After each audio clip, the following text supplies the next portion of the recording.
I want some nasty! Mój das ma gram, więc chodź do tańca, gdy krok to szansa i los nam gra. Mam duszę starca, nie lubię walca, na palcach gram.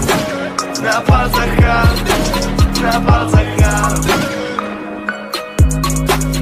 What's good, Spurs Knights? It's your boy Clan, the Spurs fan. I'm here with a brand new video for y'all. If you could, give me a like, subscribe, and turn that notification bell on. Now, let's get straight into it. San Antonio Spurs have been struggling a little bit, and one player that has been struggling in particular is Demar Derozan. Now, last night against the Dallas Mavericks, he did his thing down the stretch. He got clutch, as usual, but ever since the Toronto Raptors game, Demar Derozan has not been the same.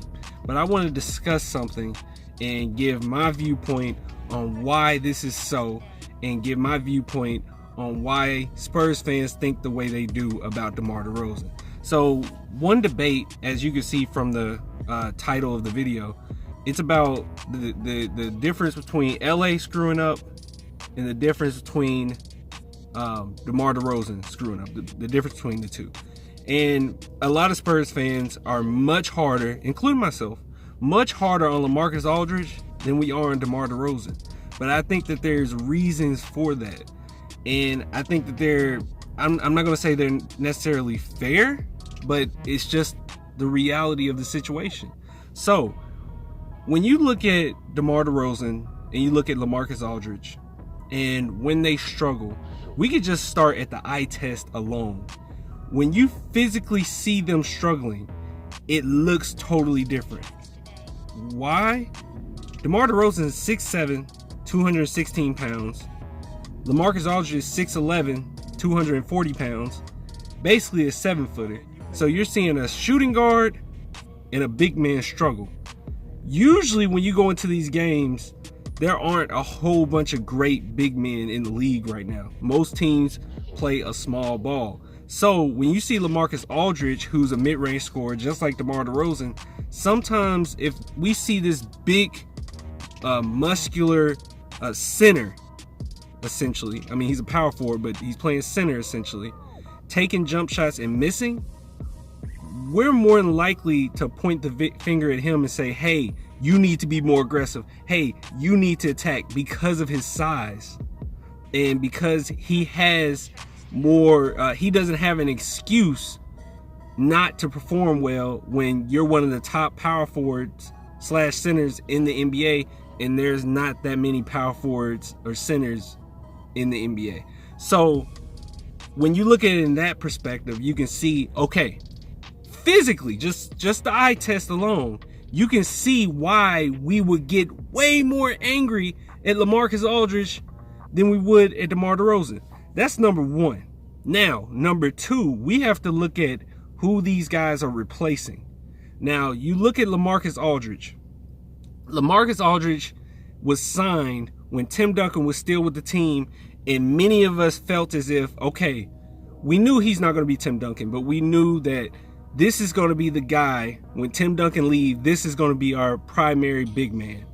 And we rolled with it. That's very large shoes to fill, and that's very tough to fill that role. And I feel for LaMarcus Aldridge on that front, but it's tough. Now you look at DeMar DeRozan, who he's replacing. He's replacing a guy that Spurs fans despise at this point. We cannot stand Uncle Dennis and Kawhi Leonard. And any replacement that we would have got for Kawhi Leonard, we would have had open arms and said, hey, welcome to San Antonio, because this guy screwed us over so bad, so terribly.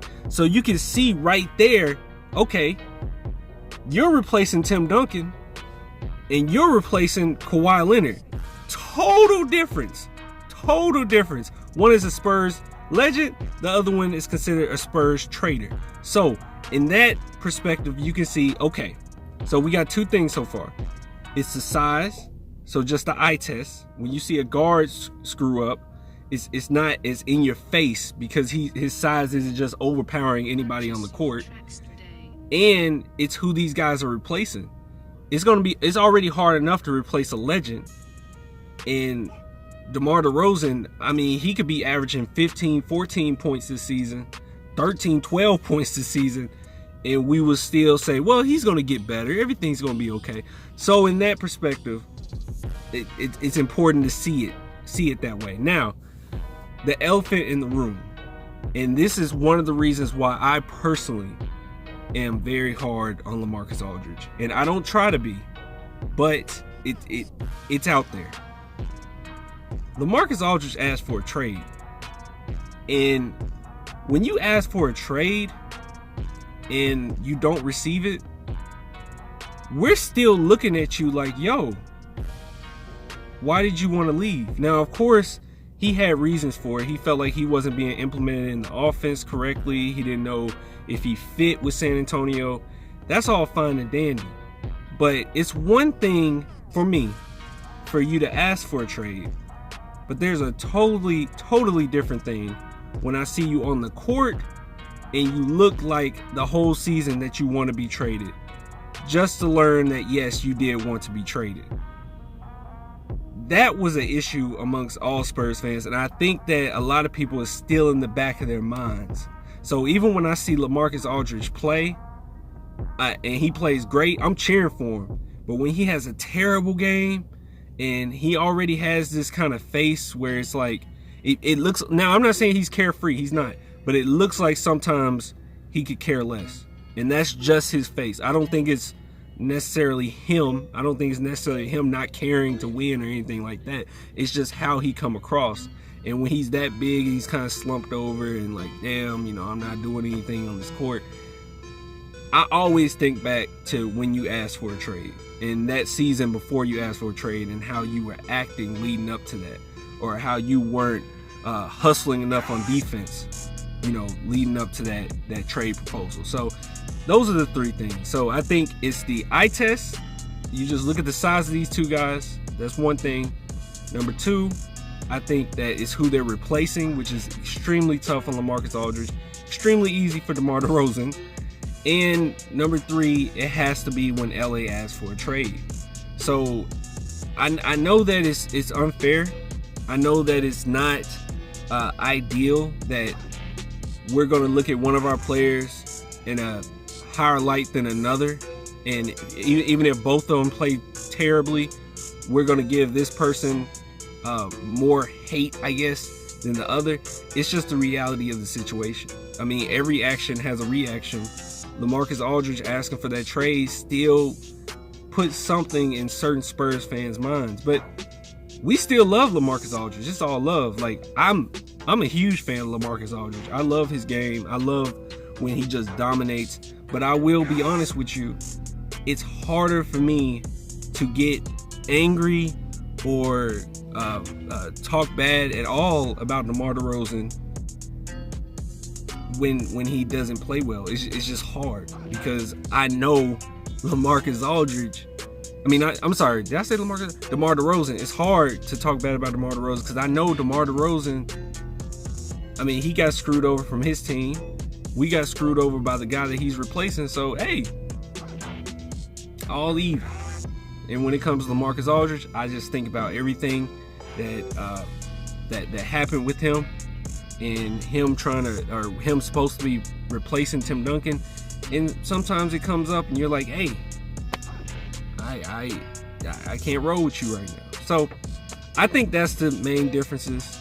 If you found this video interesting at all, or if you are wondering why Spurs fans are so hard on these guys, I think those are some valuable theories. If you have any other reasons why you think Spurs fans are harder on this player than the other, please leave a comment below.